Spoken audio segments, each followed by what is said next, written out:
Okay, then 18 वाला numerical देखते हैं क्या बोल रहे हैं.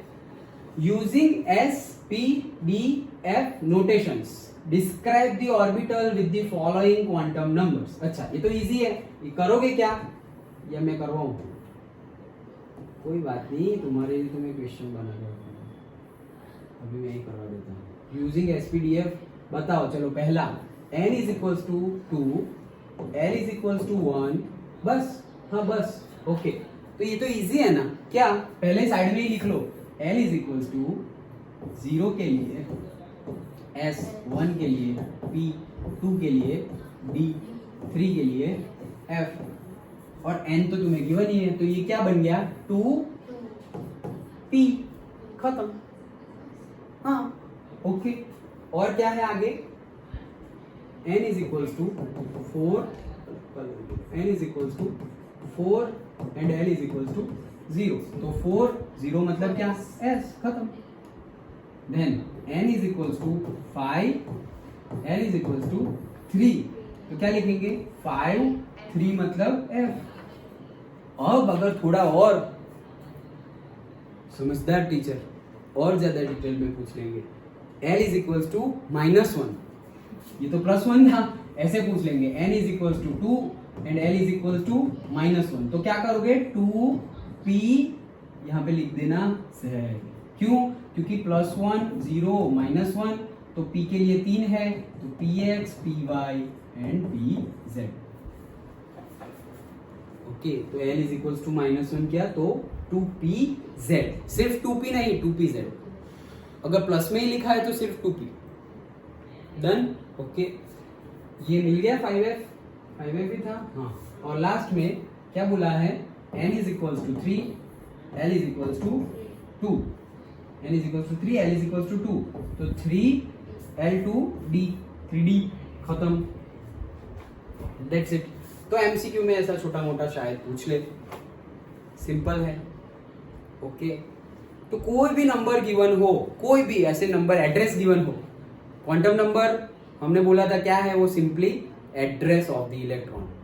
इलेक्ट्रॉन है कहां पर, उसका एड्रेस है क्वांटम नंबर. तो अलग अलग सब बहुत सारी डिटेल मिलेगी कि वो कौन सी सोसाइटी में रह रहा है, सोसाइटी में उसका घर कैसा है, उसके घर का शेप कैसा है मतलब कौन सी सोसाइटी, मतलब कौन सी ऑर्बिट है, कौन सी शेल है. फिर वो सोसाइटी में उसका घर कैसा है, मतलब S है, P है, D है, F है. फिर उसका शेप कैसा है, क्योंकि हमें पता है S का शेप ऐसा होता है, P का शेप ऐसा, D का ऐसा. ओके, तो SPD वो भी पता चल जाएगा हमें क्वांटम नंबर से ही. ओके, और क्योंकि ML से पता चल जाएगा ना, +1 0 -1, तो PX PY PZ मतलब उसका शेप पता चल जाएगा. सर X एक्सिस में ऐसे डम्बल शेप है, Y एक्सिस में ऐसे डम्बल शेप है. ओके, और D होगा तो डबल डम्बल शेप. डन. तो वो एड्रेस है और वो वहां कर क्या रहा है वो भी हमें पता चल जाएगा अगर स्पिन क्वांटम नंबर हमें गिवन है कि वो भाग रहा है. कहाँ भाग रहा है? सर वो क्लॉकवाइज भाग रहा है, वो एंटी क्लॉकवाइज भाग रहा है. मतलब 2 होंगे एक घर में, तो एक जैसे जा रहा होगा, दूसरा ऑपोजिट ही जाएगा. ओके, जैसे ब्रदर सिस्टर होते हैं, हस्बैंड वाइफ होते हैं, मजाक के लिए बोल रहा हूं. अच्छा, तो समझ गए? डन. ये तो छोटा था न्यूमेरिकल. इसके पहले वाला भी समझ गए. हमने 3² = 9 डायरेक्टली ले आए थे, फिर हम गिन रहे थे तो शायद ज्यादा हुए, लेकिन हमें n = 3 ही लेना है. n = 1 और n = 2 वाले ऑर्बिटल्स के बारे में नहीं पूछा. Okay, done. तो वो हमने डिस्कस किया और 18 वाला डिस्कस किया. उसके बाद हमने shapes also we have discussed. So next theory है हमारी कौन सी? अरेंजमेंट, रूल्स एंड रेगुलेशंस के.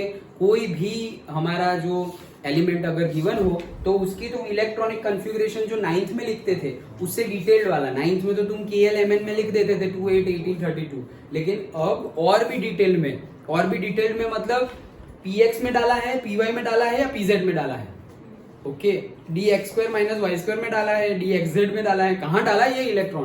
तो पूरी इलेक्ट्रॉनिक कॉन्फ़िगरेशन हम बनाएंगे, लेकिन वो बनाने से पहले वो बनाते कैसे है, रेसिपी तो समझनी पड़ेगी. Rules and regulations. तो रूल्स एंड रेगुलेशंस के लिए हमें 3 पढ़ने हैं, अबाउ, पॉली एंड वुंड. वो 3 पढ़ लेंगे तो फिर तुम कोई भी इलेक्ट्रॉनिक कॉन्फ़िगरेशन लिख सकते हो. And with that our chapter will be completed. So I hope so कि वन लेक्चर में हमारा चैप्टर कंप्लीट हो जाए. अभी न्यूमेरिकल है क्या? न्यूमेरिकल नहीं है ना. So that's it. वो जो थियरी होगी वो थियरी के बेस पे ही मैं तुम्हें थियरी में ही न्यूमेरिकल कैसे पूछे जाते हैं, या numerical in the sense question कि भाई बता दो चलो कि क्लोरीन है उसकी इलेक्ट्रॉनिक कॉन्फ़िगरेशन लिखो 1s 2s 3p 3s 3p like that, वैसे फिल करो। तो वो कैसे फिल करेंगे उसके पहले रूल्स एंड रेगुलेशंस पढ़ेंगे, और रूल्स एंड रेगुलेशंस पढ़ने के बाद उसको अरेंज कैसे करते हैं वो देखेंगे। With that our chapter will be completed, जो बहुत बड़ा चैप्टर था हमारे केमिस्ट्री का 11th का, शायद सबसे बड़ा।